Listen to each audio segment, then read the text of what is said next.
As soon as you sign in, you will see a management page of eveng. And on this management page, you will see a list of labs. However, it's going to be blank for you because all the labs that we're going to work with, we'll be creating it from scratch. So on the management page of eveng, you can create a new lab by selecting add new lab menu item.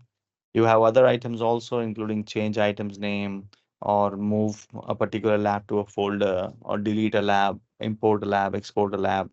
All these options are available. However, the one that we will be using is add new lab. When I click on add new lab, then you can give name to your lab. That's what I'm going to say, a name called instructor led online weekends 1013 DevX. That's kind of a name that I will use. You can use whatever name that you want. And when I hit enter, I will land onto a topology page like this, which is blank. And on this topology page, we will be creating network topology of devices that we will be consuming and communicating using Python scripts. So I can right click anywhere on the blank page. And on that blank page, it'll prompt me an option that says add new object. And the new object can be a node, which means a networking device, can be a network like a bridge network, can be a picture, can be a custom shape or a text. So I can click on add a new node, and that's where I will select router, switches, whatever device that I want. So it will prompt you with list of devices that can be installed in your eveng instance. Not necessarily all of the devices will be installed. Some of the devices will appear in gray color and some of them will be in blue color. The ones in gray color means the device no longer is available on your eveng. And the ones in blue color means the device is available in your eveng to use. Initially, I would say you would be working with iOS devices to get more idea of how to work with it. So if I open up Cisco viOS router, when I search for router, one of the routers available is Cisco viOS router. I can click on that. This is iOS V router for Cisco. The name of the router can be anything. I'll give R1 maybe. And then the RAM for any viOS device can be 512 MB, half a GB. And then you can choose how many interfaces you want on that device, scroll down and maybe save that device. When I save it, the router pops up onto the topology page. You can move it around by clicking and holding onto it. If you want to make any modification, you can right click and say edit. You need to make sure that for making any kind of modification in eveng, you need to keep the device powered off. And the power off status isn't indicated with the stop button with the square box, small square box that you see before the name. And our primary intention is going to be about creating a Python script that can actually push some configuration onto this device. So it is crucial for us to set up the management communication by using a remote management protocol. And then our Windows machine should be able to communicate with the R1 mandatorily. Otherwise, the Python script that we're going to write onto the Windows machine or onto the WSL box will not be executed onto the router because the communication might not work. So we need to make sure that the router is available to be communicated from the Windows box. And to do that, we have a bridged network that we have created in the backend in our DC. I can just simply right click on that, okay, and add a new object. And this time I'm not going to add a node. I will say add a network. And then the type of the network will be cloud1 and say save.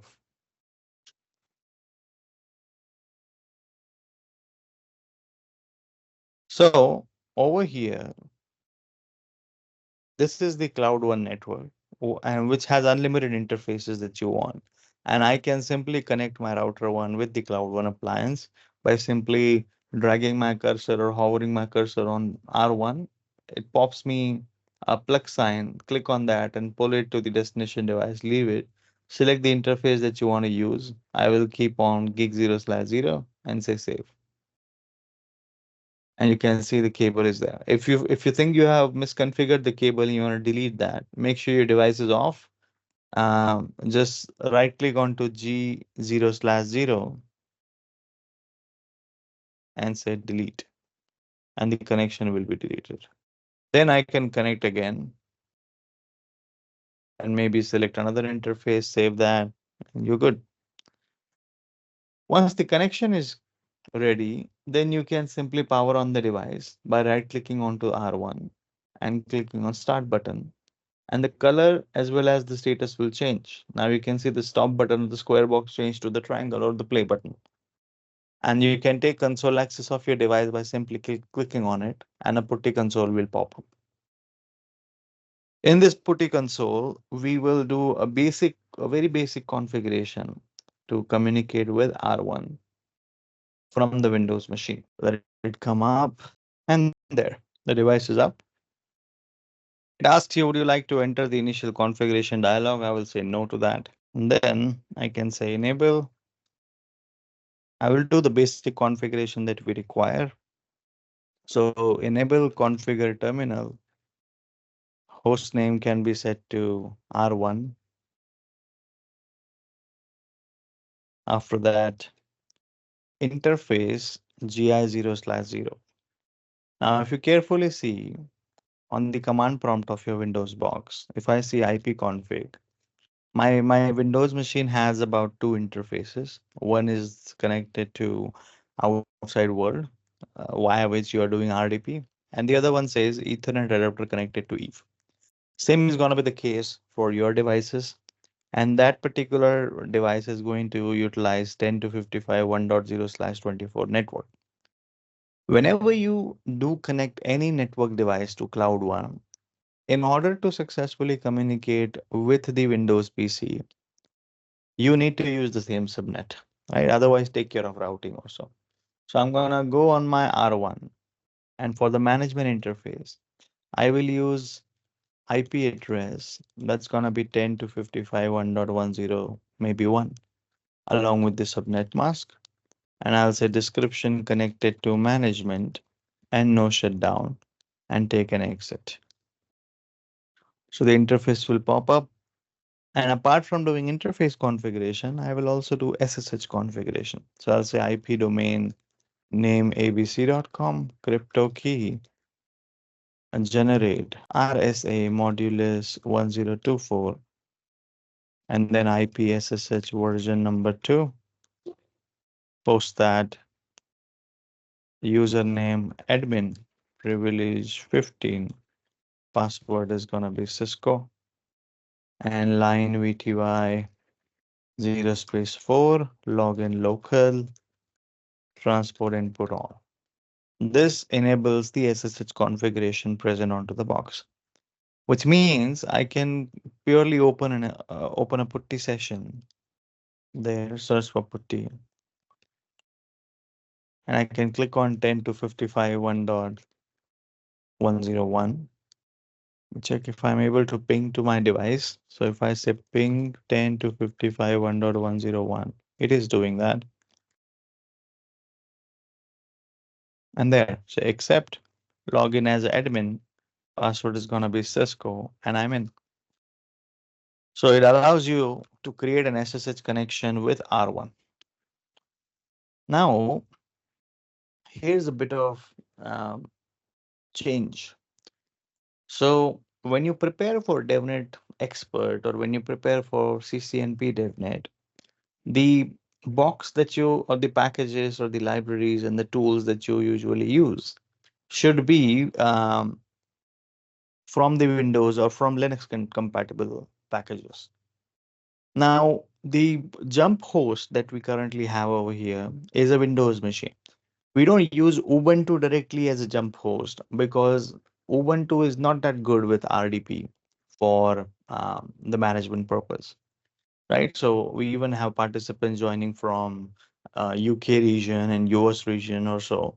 And if we enable RDP access onto the Ubuntu box directly and make Ubuntu or make use of Ubuntu boxes natively as a jump host, then you will experience performance issues. That's why we don't prefer using Windows or we don't prefer using Ubuntu boxes directly. However, we can use Ubuntu operating system in the form of Windows subsystem Linux, right? So those who have learned or who have trained for DevNet Associate with us, you might have did a lab about Ansible, and because Ansible can be installed on Ubuntu platform or Linux platform, we usually perform a lab by installing WSL onto Windows machine and then using that for Ansible, you can say labs also. Same Windows subsystem Linux environment is going to be used for the entire training of DevCore and DevNet Expert. So you will find Ubuntu and everything installed. I mean, the WSL already installed on your Windows machine. What you simply need to do is you need to click on the start button and you need to simply search for Ubuntu. Just a minute. There. You need to simply search for Ubuntu and then click open on. And you will find Ubuntu box starts up. When the Ubuntu box starts up, this is where you can perform all the Linux commands, install all the tools that you require, and all the developments will be done over here in this box. And it can also communicate directly without any extra configuration. You can directly communicate with the devices present in your eveng. You can even take the SSH access by saying SSH admin at the rate 10 to 55 1.101, and this is going to work fine. Well, it says that the warning remote host identification has changed, which means the RSA key might have changed for the IP address. So I can remove this warning by running this particular command. And now if I try to take the SSH access again, it says, are you sure you want to continue? I'll say yes. And then what's the password, Cisco? And I'm in. So from the WSL, I am able to take the SSH access of the router. And now we need to perform a good amount of development. I mean, we are going to create a script to recap and give it a refresher. We're going to create a Python script that uses netmiko library, which you might have learned into your DevNet Associate training. And using this library, we will try to push configuration onto devices or pull configuration from the devices and refine your basic Python skills. So to store all these scripts that we develop, I'm going to create a new folder over here. Okay. A new folder in Python can be created by using a command called mkdir, which stands for make directory. And the present working directory that I'm currently in by default is home/student, right? And inside that, there are a lot of folders available. 1011, 1012, some of the NSO developments that I've been working with, right? And over here, I'm going to create another directory saying mkdir instructor-led online weekends 1012 devx. Okay, 1013.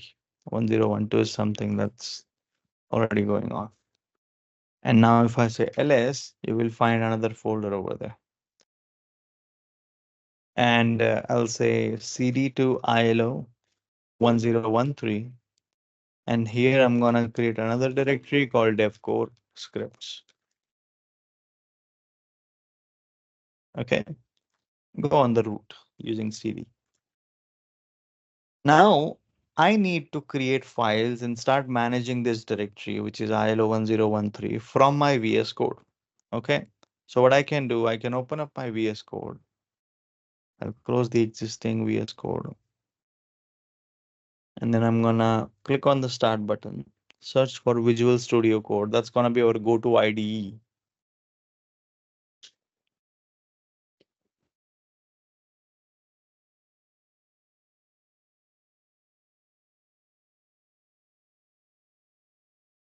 So close the folders that we have here.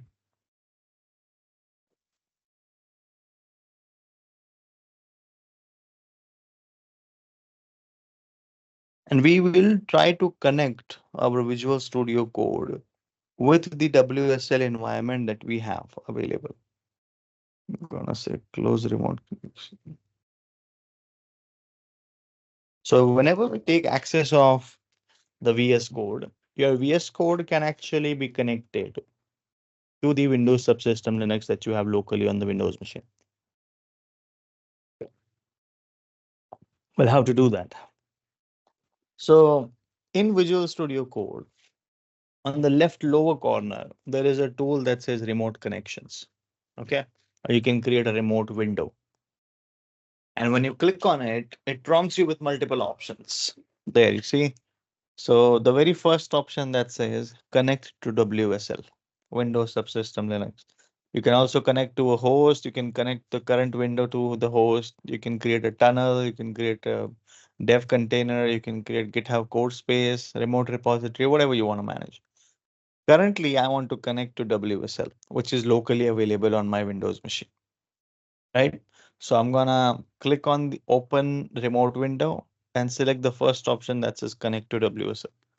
And then it tries to create a connection on the local WSL available.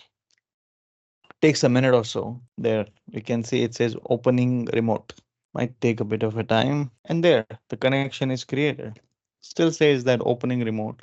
And now you can see WSL colon Ubuntu, which means that the connection is created successfully. I'll just minimize these. And then in the Explorer, it says connected to remote, and we can directly open up a folder there. So I'm going to click on open folder. It will allow you to browse through the file directory that you have. And there we have a folder called 1013 devx.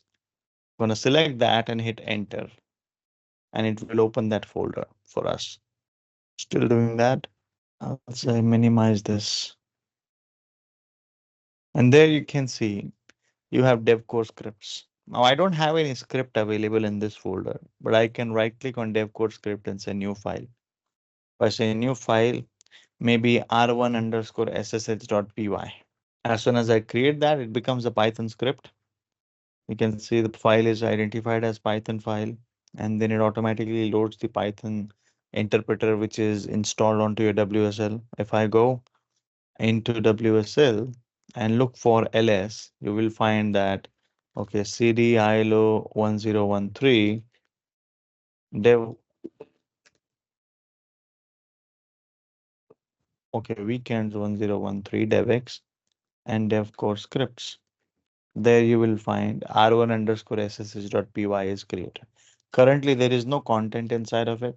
It's all blank, but we will basically write some code inside of it. So as soon as I keep on typing anything over there and save it, if I go to the more, you will see the same content over here, which means we are managing this particular file from a remote window in VS Code.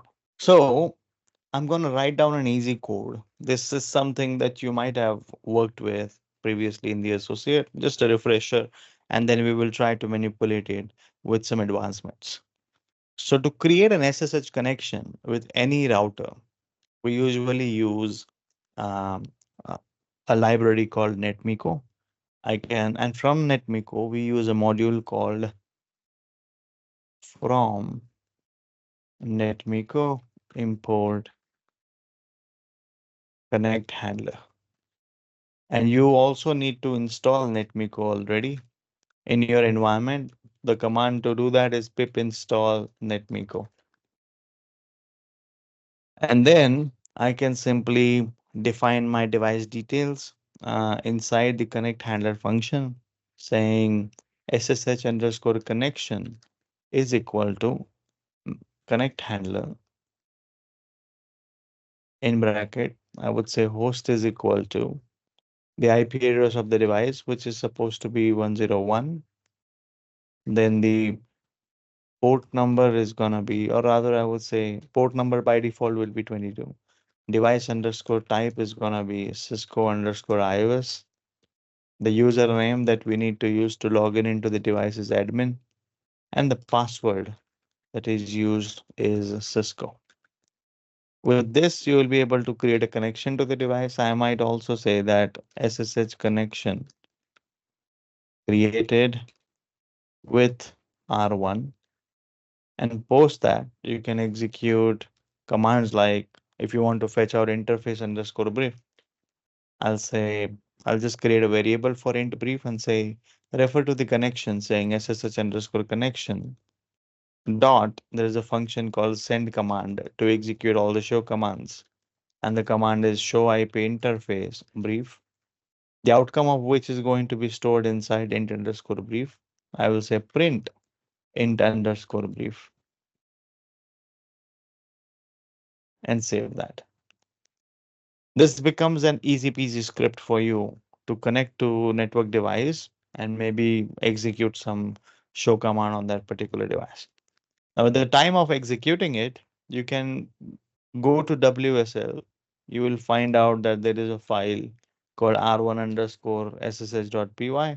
If I say more, you will find out that the script is already present.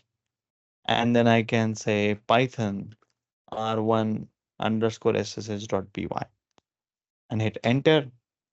And you will see the outcome there. Let it run. And there you can see SSH connection created with R1. And that's the outcome of show IP interface brief, right? And likewise, you will also be able to execute your config mode commands by storing the commands into maybe a list and then calling that particular list as an argument inside a function, which allows you to execute config mode commands. So before printing out show IP interface brief, maybe let's say I want to configure loopback interface. So I'll say loopback CMDs or commands are, the very first command is going to be interface. 1 minute. Okay, so loopback commands. Now this is where I can specify the commands that I'll be using in the config mode to create a loopback. And the commands are going to be IP address. Um, Along with that, maybe I'll use, oh, sorry, first I need to provide the name of the loopback. So I'll say interface loopback 101 maybe. And then I'll say description. It's going to be test loopback 101. Then the IP address, that's going to be 192.168.101.1 along with the subnet mask. And lastly, a command that says no shutdown and save that. These becomes the commands. Now these commands needs to be sent to the device. That's where I'm going to run 1 minute. Okay, so I say loopback underscore config is equal to SSH underscore connection, refer to the connection dot send config set. So these two functions are something that you should be very well aware about. That send command allows you to execute any show command onto the enable mode of the device. And send config set allows you to execute global config commands when the commands are stored in a list. Because when you hover your cursor, the config commands can be passed in a form of a list over there. I mean, there can be multiple strings. An array of strings can be passed over there. So I'll say, I'll call directly my loopback underscore CMDs. And I can print out loopback config. When I save that, and if I try to run this particular script directly onto the WSL box by saying Python r1 underscore ssh.py, hit enter, you will see that it should end up creating a loopback interface. There. So it says that SSH connection created, then it automatically jumps into config T and then executes the commands that we specified. And then automatically executes an end command when the commands are done. And then it executes the show IP interface brief. That's where you can see loopback 101 is created. When the loopback 101 is created, it means that our job is done. Now, this is a very basic script which you create in order to interact with your router and then execute some configuration onto the box. All right, so this gives us a good amount of space. Now, what I'll do, I will try to make it a bit more effective because you are not going to use or communicate with just one device in the production domain. right? You're going to be interacting with many devices. So in our topology, I'm going to add a couple of devices more. I'll say add routers, saying Cisco VIOS router, and the number of nodes are going to be two. So we will have total three devices. The prefix will be R and hit enter, and you will see R2 will getting added and R3 getting added. And I will connect these devices to the same management cloud where we will try to utilize loop in our code so that we can configure multiple devices in one go. Now, the management address that I have on my R1 is going to be 10.255.1.101.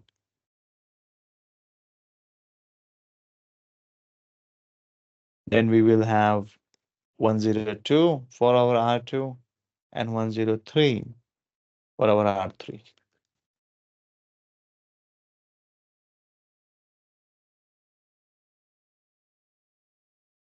And I will start these boxes and take their console accesses.